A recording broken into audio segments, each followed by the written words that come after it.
방금 이제 다니엘서 1장에서 12장 말씀을 우리가 이제 통독을 하였습니다. 그래서 다니엘서를 이제 여러 각도에서 우리가 볼 수 있겠지만 이제 크게는 세 개의 주제가 생각이 되어집니다.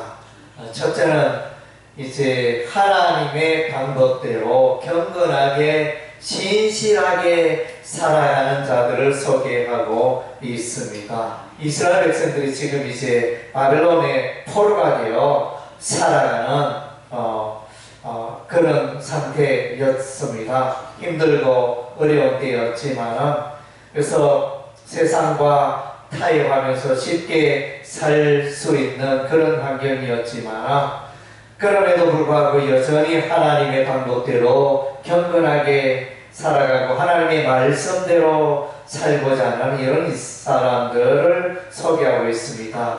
그 사람이 바로 다니엘이요, 다니엘의 세 친구였습니다. 그래서 이제 불화평지에 금신상에게 절하지 아니하면 풀무불에 던지게노라 왕의 음행이 있었지만 세 친구는 이제 그 왕의 음행에 따르지 않고 오히려 여호와 하나님을 더 두려워하고 그래서 그 금신상에 절하지 아니한 그 일로 인하여 풀무불에 던져졌지만은 그 풀무불이 평소에 7배나 뜨거운 불이었지만은 우리 하나님이 보호하셨습니다. 그리고 다니엘도 여전히 기도하다가 30일 동안 앞으로 기도하는 자는 사자굴에 던져넣겠다 이런 음행이 있었지만은 여전히 다니엘은 평소에 하던 대로 예루살렘을 향하여 있는 창을 열고 하나님께 간절히 기도하다가 발가 깨어 사자굴에 던져졌지만은 우리 하나님의 천사들을 보내서 사자의 입을 봉하여 다니엘을 전혀 손상하지 못하게 했던 그런 역사들이 기록되어져 있습니다. 그리고 이제 다니엘 자신은 이제 기도하는 중에 기도를 하고 기도하는 중에 큰 역사의 흐름을 또 장차 이루어질 하나님의 놀라운 역사에 대해서 이제 깨닫게 되어지는 그런 흐름들로 이어지고 있습니다. 그래서 이제 이 시대도 점점 이제 세속주의, 인본주의가 점점 왕성한 시대입니다. 하나님의 말씀보다는 세상의 방법대로 하나님의 말씀보다는 이제 재물을 더 의지하고 물질을 더욱 의지하고 과학과 기술을 더욱 의지하고 살아가는 그런 시대에 우리가 살고 있습니다. 그래서 이제 하나님 말씀 따라 살고 또 기도하면서 살고 하나님과 동행하며 예수 그리스도의 십자가의 복음을 전파하는 이런 삶을 이제 매우 이제 오늘날 이 시대는 이제 소중한 삶이 되는 것입니다. 그래서 이제 우리도 이 다니엘과 메드락, 아벤느고, 메삭, 아벤느고, 사드락 이런 친구들처럼 우리도 다니엘처럼 여호와 하나님만을 경배하는 그 일에 우리가 드려져야 할 것입니다. 두 번째로 또 다니엘서가 주는 교훈은 이제 세상 나라는 영원하지 못하고 하나님의 나라는 영원할 것이라는 것입니다. 그래서 이제 예루살렘, 유다 나라가 멸망하지 않을 것처럼 여겨졌지만은 여호와 하나님이 함께 하심으로 멸망하지 않을 것으로 이스라엘 백성들은 믿었지만은 그러나 그들의 악행으로 말미암아 우상 숭배로 말미암아 하나님의 말씀을 던져버림으로 말미암아 마침내 하나님의 재앙이 임하고 예루살렘이 파괴되어지고 BC 586년에 바벨론의 포로가 되어지는 이런 불행을 겪습니다.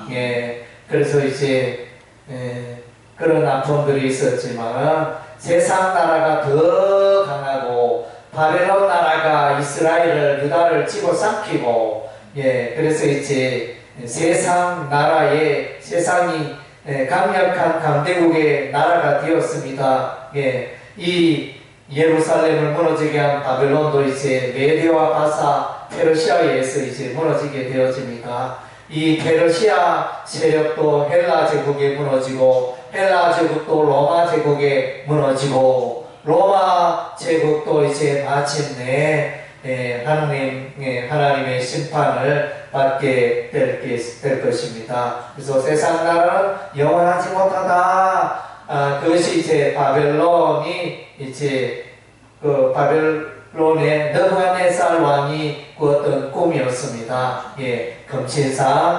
금신상의 꿈을 꾸었는데 머리는 정금이요. 그래서 팔과 가슴은 은으로 되어 있고, 배와 넓적다리는 옷으로 되어 있고, 종아리는 쇠로 되어 있고, 발은 새와 흙으로 되어 있고, 그래서 하늘에서 이제 돌이 사람의 손으로 하지 아니한 돌이 날아와서 쳐버리니, 발에 부딪히니, 여러 타당마당에 그래서 겨같이 사라져버리는 세상 나라가 사라져버립니다. 오로지 이제 하나님의 나라, 메시아 나라가 우뚝하고 영원히 설 것을 이제 보여주고 있습니다. 그리고 이제 또 두 번째 느부갓네살 왕이 두 번째 꿈을 꾸었는데, 큰 나무가 이제 들판에 이렇게 자라고 있었는데 그 나무가 배임을 당하게 되었습니다. 그래서 이제 그 나무는 느부갓네살 왕이었는데 마침내 7년 동안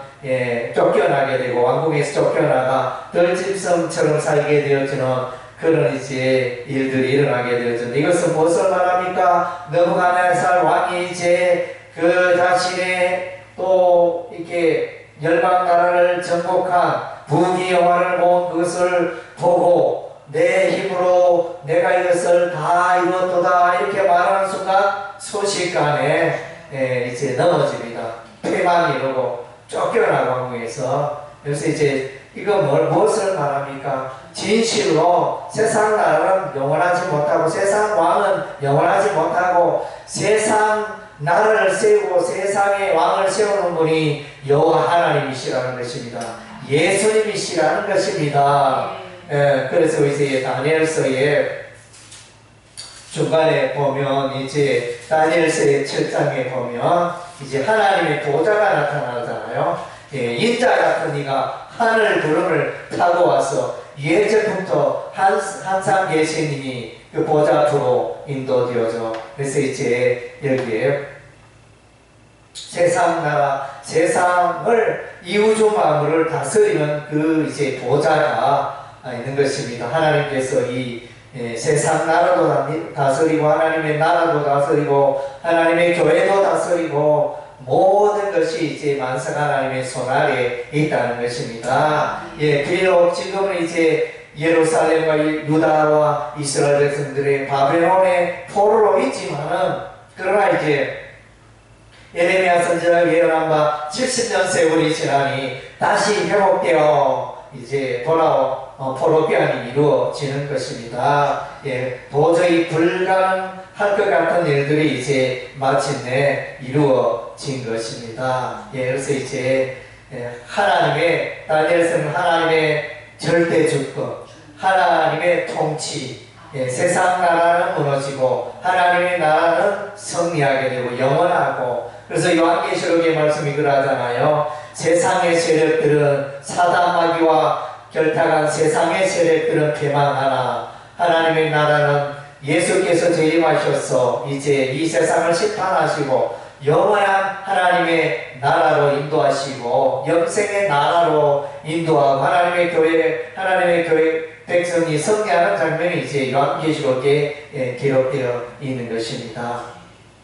그리고 이제 또한 세 번째의 다니엘서의 교훈은 이제 하나님께서 끝까지 그의 백성들과 함께 하신다는 것입니다. 그래서 이제 이와 같이 다니엘과 사드락 메삭 아벤느고가 이제 바벨론의 그 어떤 세상의 방법을 따르지 않고 이렇게 헤쳐나갈 수 있었던 것은 그들의 삶 가운데 하나님이 함께 하셨다는 것입니다. 불 가운데도 하나님이 함께 하시고, 다니엘이 사자굴에 던졌을 때 하나님이 함께 하시고 하나님이 붙들어 주시는 것입니다. 그래서 특별히 다니엘서 말씀 가운데 인자 같은 이라는 표현이 나옵니다. 다니엘서 7장에도 나오고 다니엘서 10장에도 나오고, 그래서 이제 이스라엘 백성들이 바벨론 포로 생활할 때도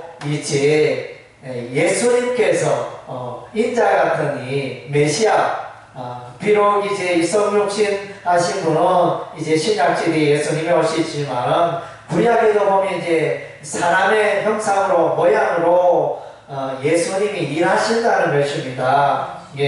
그래서 이제 구약 이제 이스라엘 백성들이 광야 출애굽하여 광야 생활할 때도 반석이 되신 예수님 이스라엘 백성들과 함께 하시고 이스라엘 백성들에게 생수를 공급하여 또 목마름을 해결하게 하는 이제 그런 일들, 구약에 이제 보면 중간중간 이제 인자 같은 이 메시아 하나님의 하나님 아들이 나타나서 이스라엘 백성을 돕는 그런 장면들이 나타나고 있습니다. 그래서 이제 다니엘서에도 보면 바벨론의 포로 중에 있는 이스라엘 백성들을 위로하기 위하여 이제 메시아 하나님의 아들 예수께서 나타나셔서 그의 백성을 보호하시고 붙드시고 인도하시는 것을 말씀해 주고 있습니다. 그래서 다니엘서의 핵심 중에 하나는 이제 결국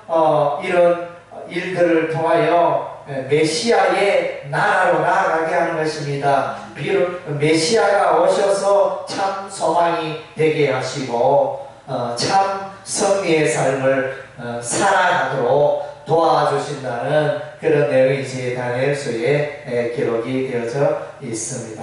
이런 내용들을 생각하고 하나님의 통치, 영원한 하나님의 나라, 또 경건한 하나님의 백성, 충성된 일꾼으로 변치 않고 하나님의 말씀 따라 기도로 살아가며 다니엘과 같은 삶을 살겠노라 다짐하는 여러분의 삶이 되시기를 바랍니다.